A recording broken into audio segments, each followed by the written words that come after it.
You didn't stumble across this message by chance. Something in you has been searching, quietly, maybe even desperately, for a signal that confirms what you've been feeling for a long time. Life has started to feel like a loop, hasn't it? The same patterns repeating, the same conversations echoing back, the same disappointments dressed in different forms. It's as if reality itself has been on repeat, playing the same track over and over, while deep inside you there's a part that knows this isn't all there is. And here you are listening now. That's not random, it's synchronicity, your inner field calling out for a breakthrough, and the universe answering in the only way it can, by bringing you directly to the frequency that carries the key. In this moment, you are standing at a threshold. A shift in awareness that once crossed will change the texture of your entire reality.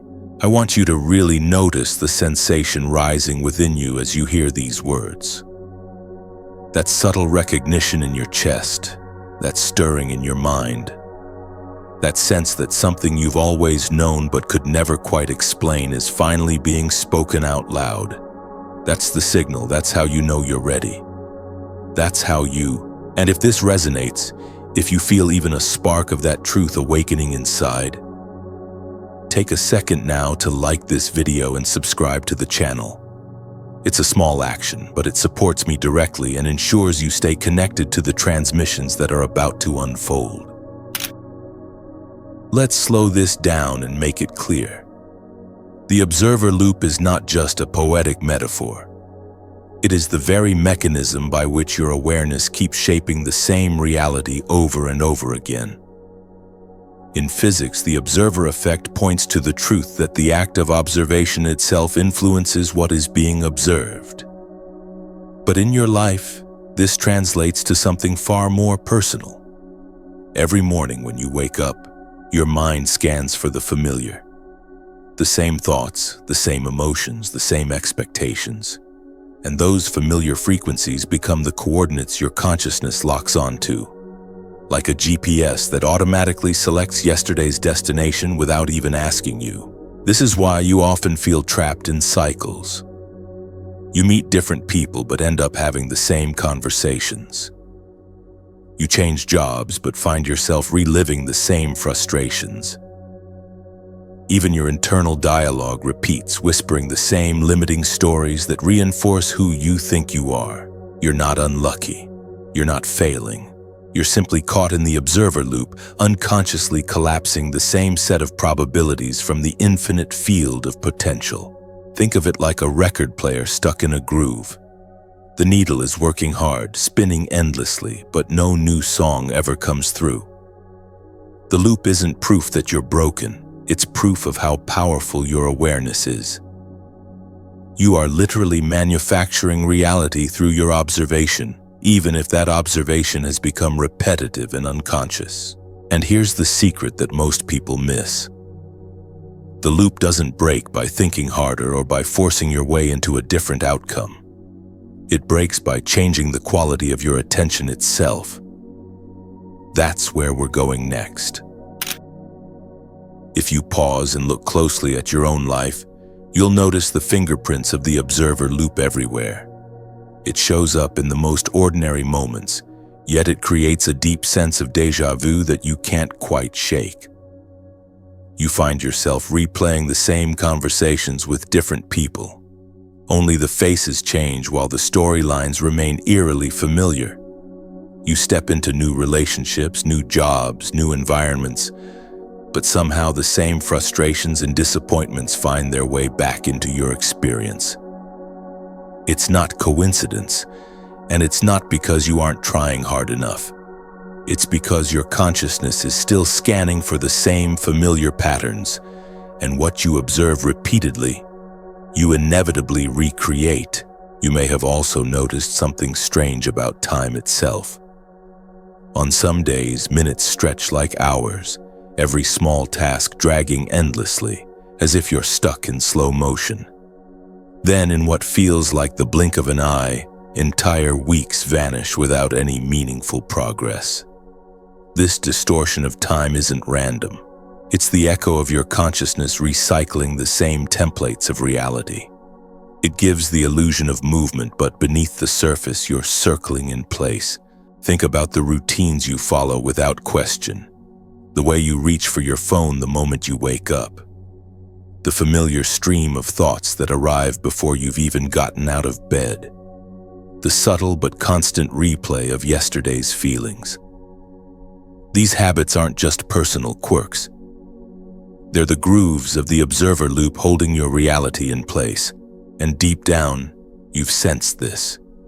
You've felt the strangeness of being awake in a life that feels too predictable, too scripted, as if you've already rehearsed these lines 1,000 times before. That unease isn't a flaw. It's a signal. It's your inner intelligence nudging you to see the loop for what it really is. A self-perpetuating cycle that only dissolves when you stop feeding it with unconscious attention. Now here's where many people get lost. They hear about the observer effect in physics and immediately jump to the conclusion that it's scientific proof for every spiritual claim ever made. But that's not how it works. The observer effect in its strictest form is about how measurement changes the behavior of subatomic particles. It's a precise experiment in a laboratory, not a blanket license to say, my thoughts alone create the universe. Yet, there's something very real we can take from this. Science gives us a metaphor, a window, a language that helps us understand the role of awareness in shaping experience. If you take it literally, you'll end up chasing theories and missing the heart of the truth. But if you take it as a mirror, you'll begin to notice how your perception, what you choose to give your energy and attention to, acts just like that measuring device in the lab. It locks in possibilities. It crystallizes certain outcomes out of the infinite ones available. This is why some people get frustrated. They read every book on manifestation, memorize every theory, but their life doesn't change. They're trying to think their way out, using concepts instead of living from a new quality of awareness. Understanding the science intellectually doesn't shift your state of being. What matters is how you apply it, how you direct the spotlight of your attention in your actual lived moments. The misunderstanding is that your mind alone has to work harder, study more, analyze deeper. But the truth is softer and paradoxical. It's not about grasping for control with the intellect. It's about transforming the flavor of your observation itself. What you notice, how you notice, and the energy behind that noticing, that's the real practice. And once you see this, the next step becomes obvious. You begin to pay attention not just to what you're observing, but to the quality of the attention itself. Because that is the fuel that either keeps the loop alive or begins to dissolve it. Every single day, from the moment you open your eyes, your consciousness begins scanning for the familiar. It's automatic, almost mechanical. You look for the same cues, replay the same thoughts, and settle into the same emotional landscape you inhabited yesterday. This is why mornings are so powerful. They set the trajectory of your attention. If your awareness instantly seeks what is predictable, your reality for the rest of the day simply follows that script. Think about it this way. Attention is not passive. It doesn't just witness reality, it amplifies it. The moment you recognize something, a worry, a limitation, a repeated frustration, you're not only noticing it, you're feeding it. You're energizing that frequency signature, which makes it more vivid, more solid, more real. And because it becomes real to you, your mind expects to find it again tomorrow. That expectation primes your perception, and so the cycle continues. This is the reality feedback loop. Your observation strengthens the very patterns you most want to escape. If you always check your phone first thing in the morning, your attention will seek out the same kind of messages, news, or posts that reinforce the identity you've been carrying. If you enter conversations already expecting disappointment, your tone, your words, even your body language will shape the outcome to match that expectation. The loop isn't punishing you, it's showing you how coherent and powerful your consciousness truly is. And this is why simply changing your circumstances rarely works. You can switch jobs, cities, or relationships, but if the quality of your attention hasn't changed, you'll recreate the same dynamics. The external may shift, but the inner frequency you're broadcasting remains. The universe isn't delivering randomness. It's delivering coherence with your state of awareness. So the real question becomes, how do you step outside this self-reinforcing system? The answer begins with recognizing the most common mistake almost everyone makes when they first discover the loop. Here's where so many sincere seekers get caught. The moment they realize they're trapped in an observer loop, they immediately reach for more thought, more analysis, more mental effort. They assume that if they just understand the mechanics deeply enough, if they study harder or visualize longer, they'll finally escape. But thought alone is part of the loop. It reinforces the very structure you're trying to dissolve. It's like standing at the entrance of a maze with a detailed map, staring at it over and over, hoping the walls will disappear. The map is useful. It shows you possibilities. But unless you step into a new path with your body, you never leave the starting point. The observer loop doesn't dissolve because you've memorized its design. It dissolves because you've embodied a new way of observing, one that carries a different frequency altogether. This is why people sometimes feel stuck after years of spiritual practice. They've read the books, attended the seminars, practiced the techniques, but deep inside, their attention is still chasing evidence, still scanning reality for proof of change. That scanning itself is the loop. The more desperately they look for signs of progress, the more those old patterns reassert themselves because attention hasn't shifted at its root. Breaking free requires a softer, deeper turn. It's not about pushing harder with the mind. It's about watching the mind itself. Noticing how attention moves where it clings, what it repeats without question. This meta-awareness is the key.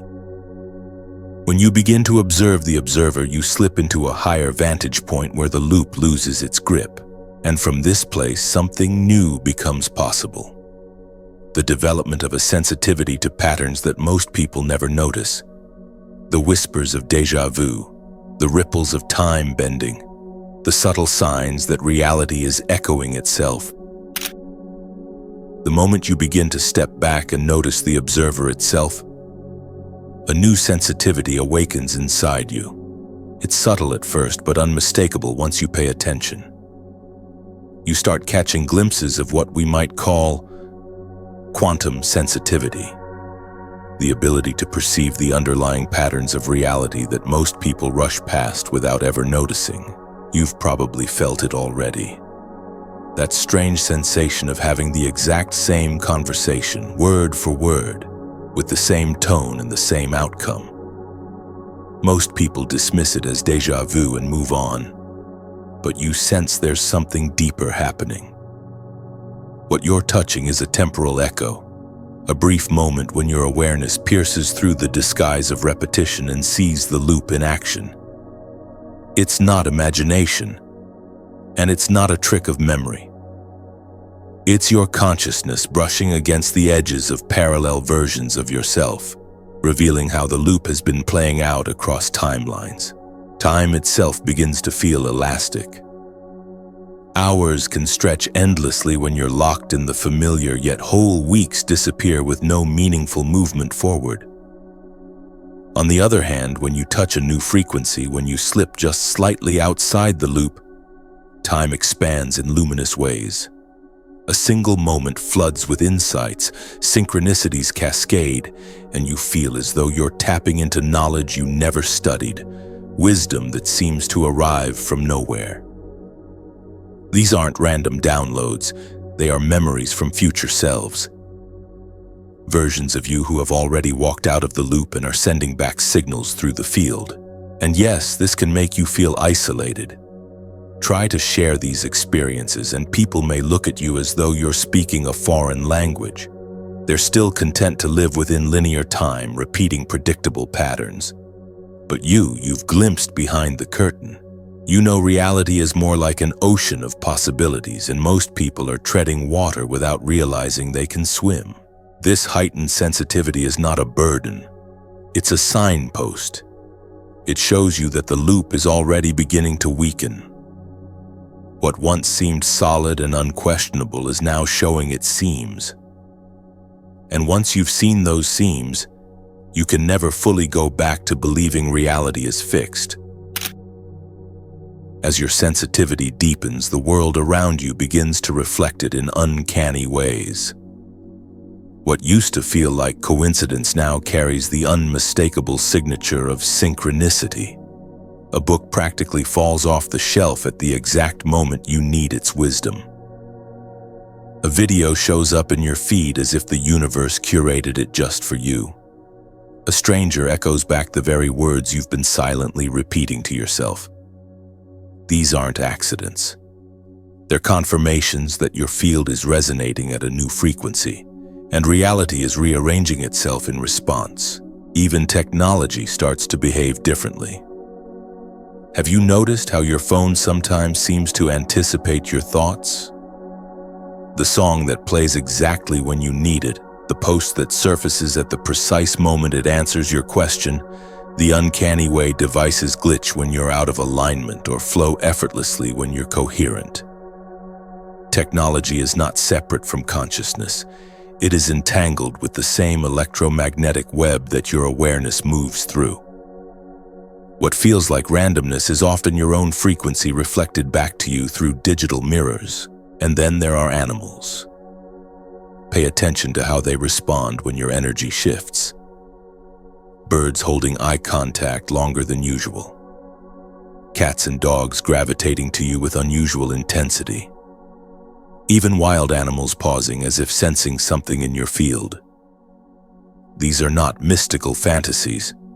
Animals are exquisitely tuned to energy signatures, and when yours begins to move beyond the observer loop, they feel it instantly. They know coherence when it walks into a room, and they trust it in ways most humans have forgotten. All of these reflections, synchronicities, technology mirroring your inner state, the behavior of animals, are reminders that the field is interactive. Reality is not a fixed stage where you're a powerless actor. It's a living, responsive mirror. The more coherent your consciousness becomes, the more clearly that mirror shines back the truth of who you are becoming. But just before the breakthrough, something else often happens. The mirror doesn't just reflect beauty and alignment, it also amplifies pressure. The field begins to destabilize, creating turbulence that can feel uncomfortable, even overwhelming. And that is the sign that a phase transition is near. When you stand on the edge of transformation, life doesn't always feel smooth or graceful. In fact, it often feels the opposite. There's a tension that builds inside you, a sense of urgency as if time itself is running out. You may notice restlessness in your body, an unsettled energy that won't let you rest, or an underlying pressure that whispers, "Something has to change now." This is not anxiety in the ordinary sense. It is what physicists might call phase transition pressure. The same invisible force that builds inside water just before it turns to steam. From the outside, it can look like chaos. Old patterns seem to intensify. The same arguments reappear. Obstacles surface out of nowhere. Doubts and fears push against your resolve. But this turbulence is not proof that you're failing. It is proof that the loop is destabilizing. Just as a chrysalis looks like confinement from the outside, the internal truth is that everything inside is reorganizing into something unimaginable. What once felt like limitation is actually the very friction that prepares you for flight. This pressure is sacred. Without it, the leap would never happen. Consciousness doesn't shift because we gently wish it to. It shifts when the old framework becomes so tight, so unbearable, that your being can no longer pretend it fits. That discomfort is your ally. It shows that your frequency no longer matches the patterns you've been rehearsing. But here's the critical part. How you relate to this turbulence determines whether you break through or retreat. Many people feeling the heat of change grasp for control. They rush to rearrange circumstances, demand instant results, or cling back to the familiar simply because it feels safer. That grasping pulls the loop tight again. The invitation is different. Instead of fighting the turbulence, you learn to breathe through it, to allow the pressure to move energy through your system like steam rising from heated water. The chaos is not the end. It is the prelude. It means you are moments away from the breakthrough phase. This is the most delicate and powerful moment in the entire transformation process. You can feel the energy building inside you like a tide that's no longer content to stay hidden beneath the surface. Most people, when they reach this stage, make a predictable mistake. They try to direct the surge immediately toward external changes. They want relationships to shift, money to appear, circumstances to transform overnight. But the loop doesn't dissolve by changing what you observe. It dissolves by altering how you observe, altering how. The breakthrough phase is not about control, it's about surrender. Imagine energy moving through you like water finding its path down a mountainside. It doesn't need to be told where to go, it carves new channels naturally. Your task is not to build dams or reroute the current. Your task is to open, to soften, to let the current move through your awareness without resistance. The more transparent you become, the more easily new frequencies can organize your reality from the inside out.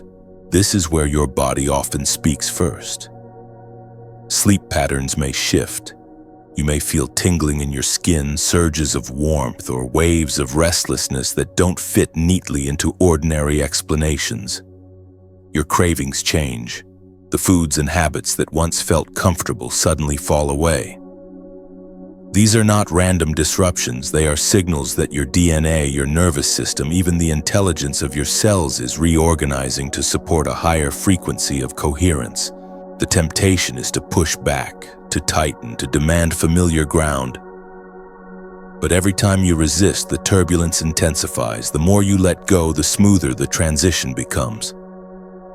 Breakthrough does not happen because you force it. Breakthrough happens because you finally stop clinging to what must fall away. And when you reach this place of surrender, the loop begins to unravel before your eyes. Old patterns lose their magnetic pull. Situations that once hooked your attention dissolve. You start to feel, not just think, that something entirely new is possible. This is the quiet crossing point, where the prison walls begin to crumble, not because you fought them, but because you no longer agreed to live inside them. I want to pause here and share something personal, because I know many of you will feel the echo of your own experience in mine. About 3 years ago, I thought I was further along on my spiritual path than I really was. I was meditating daily, reading everything I could about consciousness and the quantum field, practicing affirmations and visualizations as if my life depended on them. From the outside, it looked like progress. From the inside, though, I was restless and frustrated. No matter how much inner work I did, the same patterns kept showing up in my life. Every morning I would wake up and immediately scan my reality for proof that I was changing. I looked for signs that my techniques were working, evidence that my life was finally moving forward. I thought I was being conscious, but what I was really doing was tightening the loop. My attention was glued to the familiar. The more desperately I looked for progress, the more those same frustrations reappeared, as if the universe was mocking my effort. I remember one morning vividly. The light was spilling into my meditation space through half-drawn curtains, painting golden stripes across the floor. I was sitting cross-legged, frustrated, tears in my eyes, asking myself why nothing was shifting. Then it hit me with a clarity that was almost painful. I wasn't just observing my reality. I was manufacturing it through the exact way I was observing. My mind had become like a record player stuck on one track, and every attempt to fix it with more thought, more effort, more searching was only deepening the groove. That was the moment something cracked open. Instead of trying to force change, I turned my attention toward the observer itself.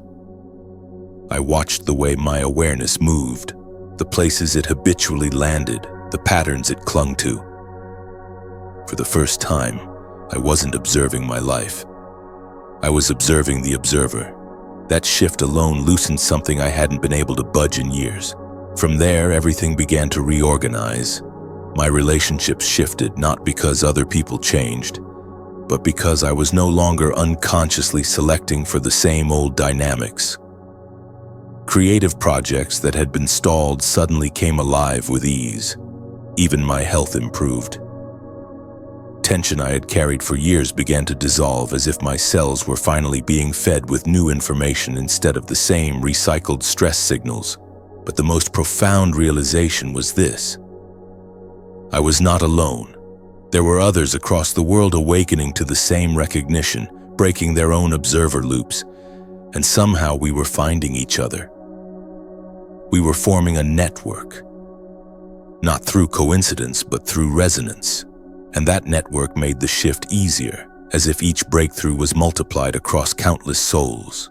That personal crack in the loop taught me something I couldn't have learned from any book. Coherence is not an idea you chase. It is a state you embody. And once you embody it, everything around you responds. What I discovered in that turning point was something words can only point to: coherence. It is not a mental trick, not a mantra, not even a state you can force through discipline. Coherence is the natural harmony of your being when thought, emotion, energy, and intention line up in the same frequency.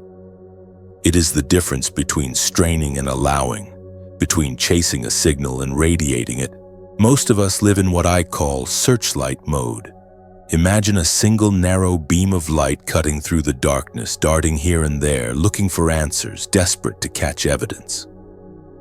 That is how most attention works: focused, rigid, constantly scanning. It gets results, yes, but they are small, limited, and repetitive because the beam is always drawn to what it already knows. Now imagine the sunlight. It does not strain to illuminate. It does not aim at one thing and ignore the rest.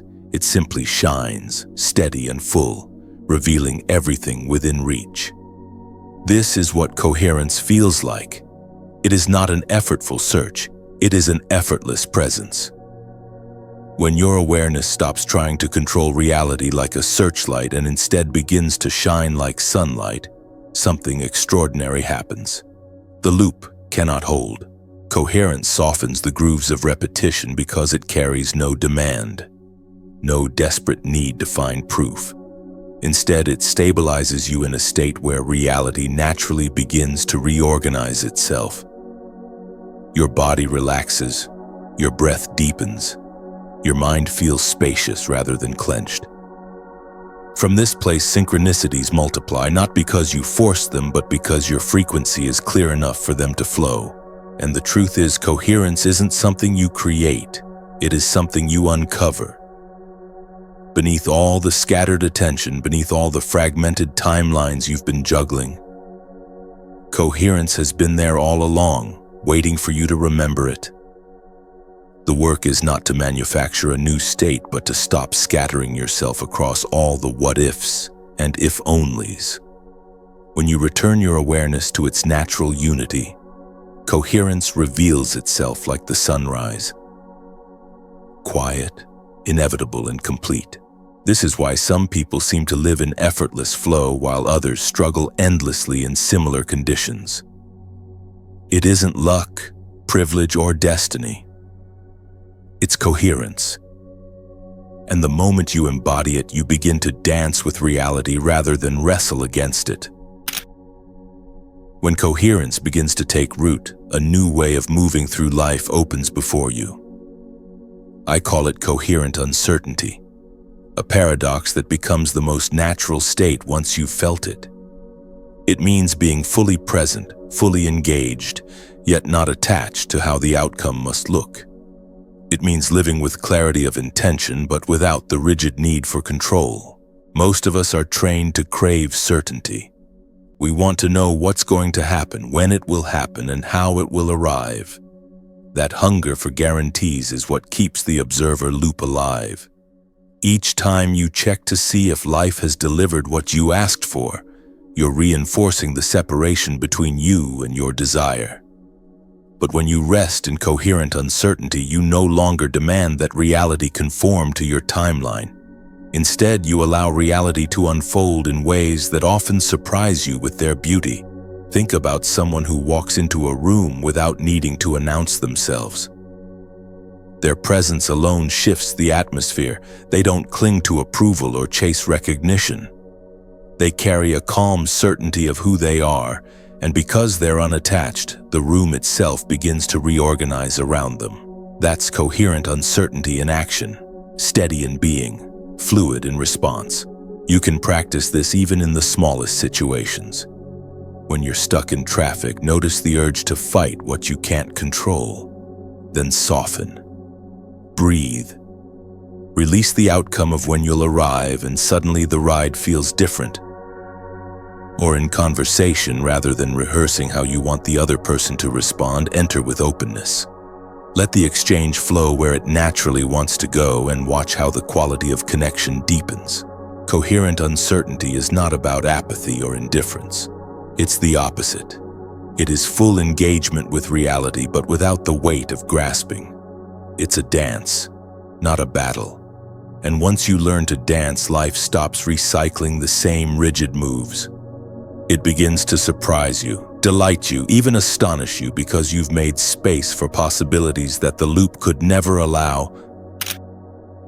As coherence deepens and uncertainty becomes something you can rest in, reality itself starts sending signals that the loop is losing its grip. These signs are often subtle at first, but once you notice them, they become impossible to ignore. Synchronicities multiply. Not the kind you can brush off as coincidence, but the kind that leaves you staring, wide-eyed, at how precisely the universe has orchestrated events. Conversations align, opportunities arrive without effort, and your inner questions are answered in ways too specific to dismiss. Technology also begins to echo your state of being. Your phone rings just as you think of a friend. The right article surfaces the moment you need clarity.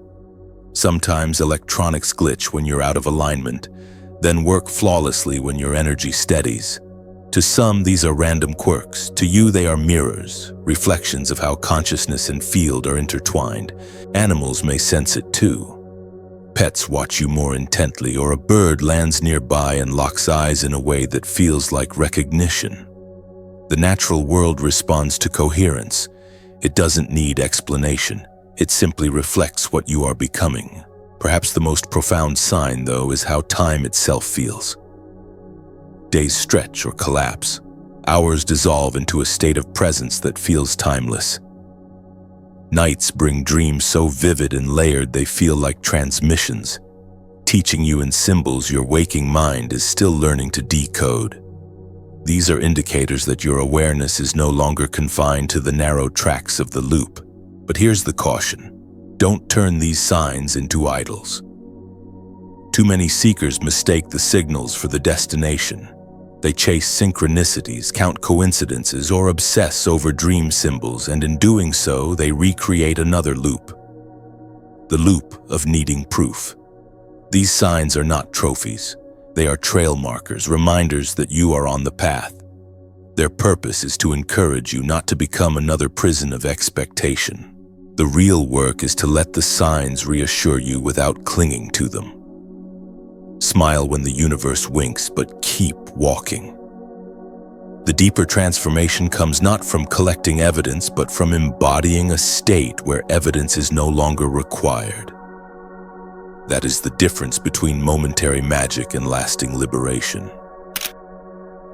Every fragment of your attention is like a thread, and most of us are scattering those threads across countless parallel versions of ourselves. One part of you is still reliving who you used to be. Another part worries about what could go wrong tomorrow. A smaller part tries to stay present here and now, but it often gets drowned out by all the noise. This fragmentation keeps the loop alive because your energy is divided between timelines that don't serve your highest potential. Timeline consolidation is the art of gathering those scattered threads and weaving them into one coherent fabric. It's not about pretending the past never happened or denying the future. It's about withdrawing energy from versions of you that no longer serve and choosing again and again to inhabit the self that already lives in alignment. When you stop feeding the outdated tracks with your attention, they dissolve naturally, like unused pathways in the brain that weaken without repetition. Embodiment is how this consolidation becomes real. It's not enough to glimpse higher awareness in meditation and then abandon it by noon. Every moment of your day is an invitation to reinforce the reality you've chosen. That doesn't require complicated rituals.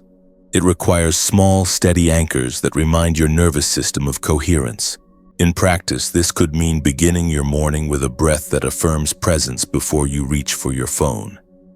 It could be a brief pause midday, a 90-second reset where you notice your posture, your breath, the quality of your attention.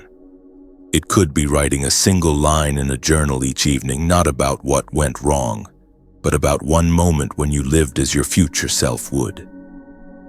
These micro practices don't seem dramatic, but they accumulate into coherence.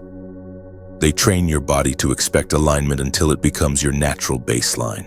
The key is consistency. A butterfly doesn't emerge from the chrysalis by forcing its wings open overnight. It emerges because every hidden moment inside was an act of patient reorganization. In the same way, daily embodiment allows your cells, your emotions, and your energy field to accept that this new timeline is not a dream. It is home. And when enough individuals practice this, something even greater begins to happen. The shift is no longer personal. It ripples into the collective field, accelerating the awakening of everyone who resonates with your frequency. Your personal liberation is never just about you. Every time you dissolve an observer loop, you create ripples in the collective field. What some call morphic resonance. Imagine it like tuning a guitar string.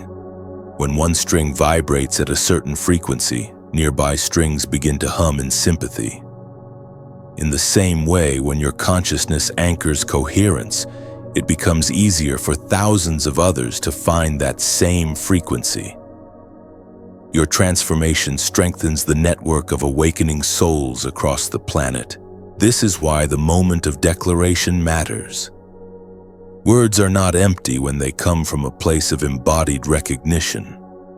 When you write or speak a declaration like "I am coherent with my highest timeline," you're not just reciting a phrase. You're sending a signal through the quantum field, aligning your consciousness with the version of reality that has been waiting for you. It's not performance, it's resonance. The act of stating it creates an energetic entanglement that draws you closer to that timeline with every breath. And when thousands declare together, the resonance amplifies. We are not just breaking personal cycles, we are weaving a new template of possibility for the entire species. This is how evolution truly happens. Not through force or control, but through coherence, multiplying across hearts and minds until a new reality becomes unavoidable. So if these words have stirred something deep in you, if you can feel the recognition vibrating in your chest, don't keep it silent. Make the declaration now. In the comments below, write, "I am coherent with my highest timeline." Let it be simple. Let it be pure. That act is your signature on the frequency of liberation. And before you go, if this transmission has touched you, take a moment to like this video and subscribe to the channel to support me directly. It ensures you'll stay connected to the next transmissions and helps this message reach more people who are ready to remember.